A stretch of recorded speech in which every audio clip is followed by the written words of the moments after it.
I'm Brianna Bliss. It's my audience. Wave, everybody.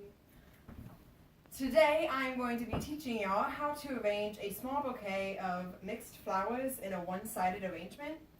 I was a florist for 2 years back in high school, so I learned there. I loved it. I still do love it. So I'm going to take all that elf knowledge that I had learned and give it to y'all, so you don't have to spend $60 on the really fancy arrangements at the shops. You could just go buy a bouquet and arrange it yourself and save yourself $40, because trust me, that $60 arrangement that looks gorgeous, the $20 bouquet has the same amount of flowers. It's how florists get you. So, right now, well, throughout the spiel, I'm going to be essentially walking through all the steps of flower arranging, so kind of which vase to pick, what flowers go in which order, how to arrange them to make them look aesthetically pleasing. And that being said, I'm going to get into how do you know which flowers and which vase to pick. So essentially with the flowers, what you want to look for is essentially that they look healthy, that all the greens look good, that they're not browning, that they're not dry, that they're not crispy, and that nothing is wilting and browning. And you want to look for mold too, because especially on roses, they tend to mold. So, and with roses too, if you squeeze them, if they're hard, they're good. If they're soft, they're no-go.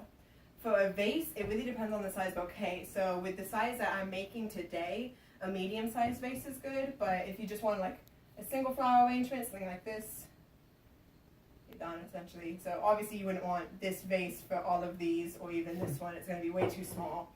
So you're going to want to look in at the smallest point of the vase. So with this one, it would be right here. You want that to be just a little bit bigger than your actual bouquet itself, because you do want the flowers to have a little bit of room to breathe. So once you pick out your flowers in your vase, you want to start with greenery. So I already greened this guy up in this one. So you just want to stick in all of the foliage, I guess, that doesn't have any flowers. And this is going to be your base. So whenever you stick a flower in this now, it's not going to move. So if you just stick it in, it stays in place. But if it didn't have the greens, it's going to flop all over the place and it's not going to stay where you want it to go. So that's why you always start with greens. From there, you move on to it's the stems that have multiple flowers on. So it's usually daisies for mixed flowers. So, and these ones are kind of also your filler. It's going to hold your big statement flowers into place. And you always want to try to arrange them in like a triangle shape. So kind of have that going on here. So this one, I've already only put 2 of the daisies in. I'm going to want to put down here to kind of get that triangle. And to get it like the right size of the stem, you kind of want to hold it there and see about where it ends and then cut there. And you always want to try to cut at a diagonal, because that leaves a lot more surface area for the flowers to drink. If you cut it straight, it's not quite as much, and then they don't get as much water. And whenever you stick the stems into the vase, you want to make sure there's no leaves where the water is going to be, because those will rot and like create mold and algae in the water, which will then kill all the flowers quicker. So just stick it where you want it to go. You might have to kind of shift to the other flowers. Then you kind of get that, again, the triangle pattern of taller and going down.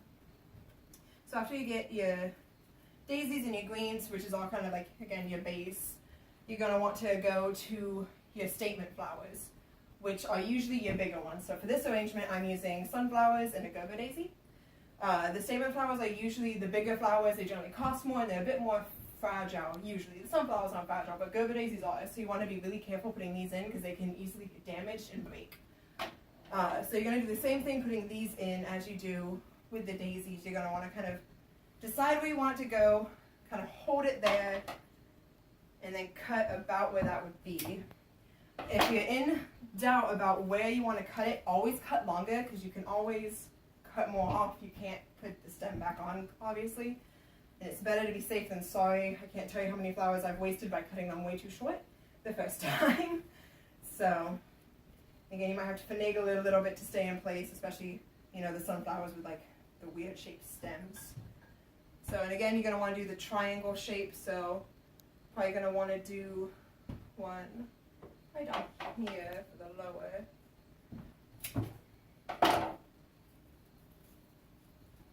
And then for my last one, make it a mess, I'm going to put it up higher to get that 3-point.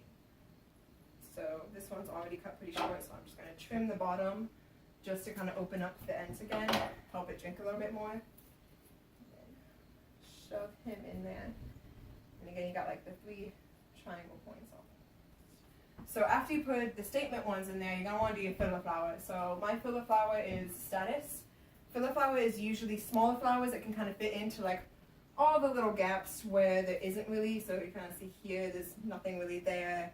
Kind of over here, there isn't much. So you're going to want to take your filler flower and just fill all those little spots. Doing the same thing, taking off any leaves that would be in the water to make sure that they don't rot and they last longer. And since these ones have such long stems coming off of them, I'm just going to break them down to those. And then that will help me kind of get it more dispersed around the arrangement itself. So, not going to put that stem in there, just time-wise. But there we go. So, and then you kind of want to like fluff it up a little bit, because once you kind of stick them in there, they kind of all bunch together. But that is essentially the basics of arranging flowers. So, they have it. And it's single-sided because obviously from the back side, it's kind of ugly. It's just kind of gleams. So, it's one-sided. If you were going to do like a full round one, you'd probably need a lot more statement flowers. So, the big key thing with that is like with your statement flowers and just any of the flowers is to always do it in pairs of like odd numbers. So if it's a small vase, have 1 statement flower. If it's like medium, have 3 like what I have. Anything bigger than this, you'd want 5 to 7. You would never want just 2 to 4. That doesn't create a nice flow because you always want it to, again, kind of go down and kind of start at a peak and get bigger at the end. And with odd numbers, I mean, it wouldn't help with the flow. It wouldn't be aesthetically pleasing to the eye, and it wouldn't draw your eye throughout the vase. So for proper care of the arrangement after you've done it, you always want to change out the water about every 3 to 5-ish days using your flower food that your florist should give you. And you need to trim the stems again because they will close up and make it so they won't drink any water. And that is pretty much it in care and arrangement of your flowers. So now you can go out and save yourself a few bucks. So, is there any questions, comments, concerns? No? Made sense? Cool. Good. So yeah, again, next time you're at a flower shop, look past the crazy expensive arrangements because they tack an arranging fee onto there. Just buy the bouquet and arrange it yourself. And it'll probably mean more to the person you're giving it to anyway. Woo. So, and I hope my time and experience as a florist has come in handy in this demonstration for y'all.